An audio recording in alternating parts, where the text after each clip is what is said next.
এই স্টেজে যারা আছেন, বিশেষ করে দুজন উপদেষ্টা মহোদয় আছেন, আমি হতাশ হয়েছি। আজকে এখানে যে উপদেষ্টা মহোদয়ের থাকার কথা, স্বাস্থ্য উপদেষ্টা উনি থাকলে ভালো হতো।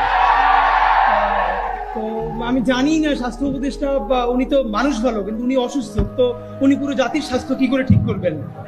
তো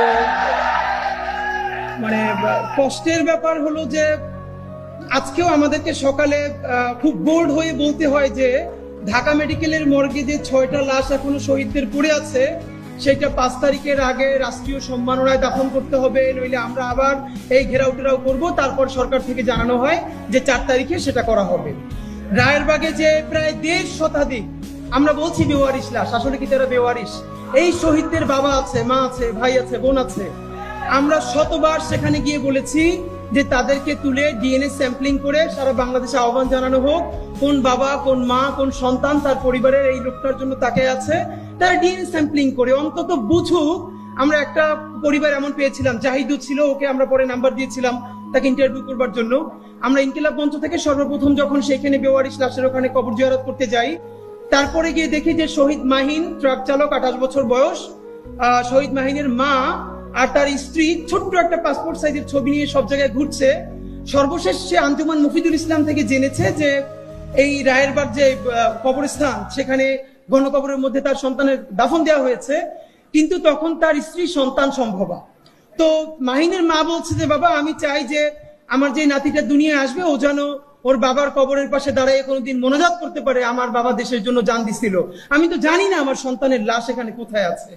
তো এখন আজকে সরকার দেখলাম সম্ভবত বলেছে এই উদ্যোগ নিতে হবে। তো আমি বুঝি না যে আমরা এইরকম ছোট প্রেশার গ্রুপ, আমাদের ওয়েস্টের পিএইচডি নাই, এখন উপদেষ্টা পরিষদে যারা আছেন মাশাআল্লাহ অনেকের 2-3টে করেও পিএইচডি আছে।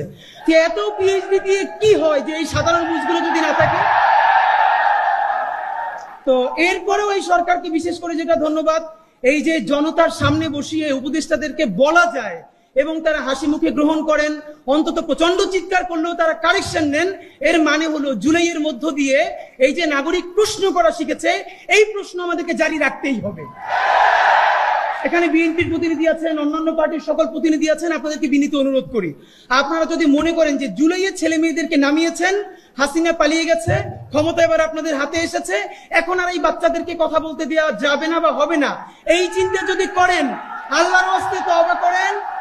বাচ্চাদের জবান যদি বন্ধ করতে চান, আওয়ামী লীগের মতো আপনাদের জবানও বন্ধ হয়ে যাবে, মনে রাখবেন। আমি অবাক, আমাদের এই যে ফাইয়াজ আসলো মাত্র, এইসব ইঞ্জিনিয়ারের বাচ্চারা তারা বলছে যে ফ্যাসিবাদকে আর ফিরতে দেওয়া হবে না।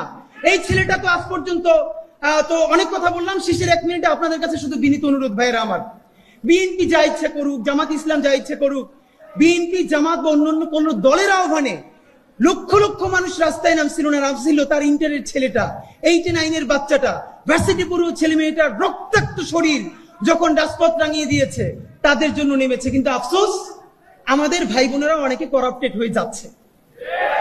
আমি কোনোভাবে ভেবে পাই না, আমার যেই ভাই 400 টাকা 500 টাকার টি শার্ট পরতে 1 বছর আগে, সে এখন 5000 টাকার টি শার্ট কোত্থেকে পরে? একটা অ্যান্ড্রয়েড সেট ব্যবহার করতে যা ধার করতে হতো, তার হাতে এখন আইফোন কোত্থেকে আসে এটা বলতে হবে। সুতরাং বিএনপি যদি চাঁদাবাজি করে, জামাত যদি করে, তাদের বিরুদ্ধে আমরা বলবো। এর মানে এই না এই জুলাইকে যদি কেউ বিক্রি করে দিয়া নতুন বাইক কিনে, আইফোন চালায়, ফ্ল্যাট কিনে, তারে আমরা ছাইড়ে দেওয়ার মালিকানা দেই না। সুতরাং এই নতুন বাংলাদেশের রাজনীতি হবে শতভাগ সততা এবং ইনসাফের রাজনীতি। সুতরাং এই ভ্যানগার্ডকে অনুরোধ করি, ভাইরা আমার, বাংলাদেশের সামনে অনেক কঠিন পরীক্ষার সামনে, সেই পরীক্ষা আমাদের অন্তত এমন কিছু মুখ লাগবেই লাগবে, 18 কোটি মানুষ চক্ষু বন্ধ করে যেন বলতে পারে দুনিয়া উল্টে যেতে পারে, কিন্তু এই ছেলে কয়টা, এই মেয়ে কয়টা জীবনেও করাপশন করবে না, দেশ অন্য কারো কাছে বিক্রি করে দিবে না। সুতরাং এই জুলাই ওয়ারিয়ার্স এর কাছে আমাদের যেসব ভাই বোন আছেন, আসেন রাষ্ট্র যা যা সংস্কার করে করুক। আমি আজকে আপনাদের সামনে ওয়াদা করছি, পারলে আমরা 100 জন ওয়াদা করি যে সবাইকে নিজের সংস্কার করি চলেন।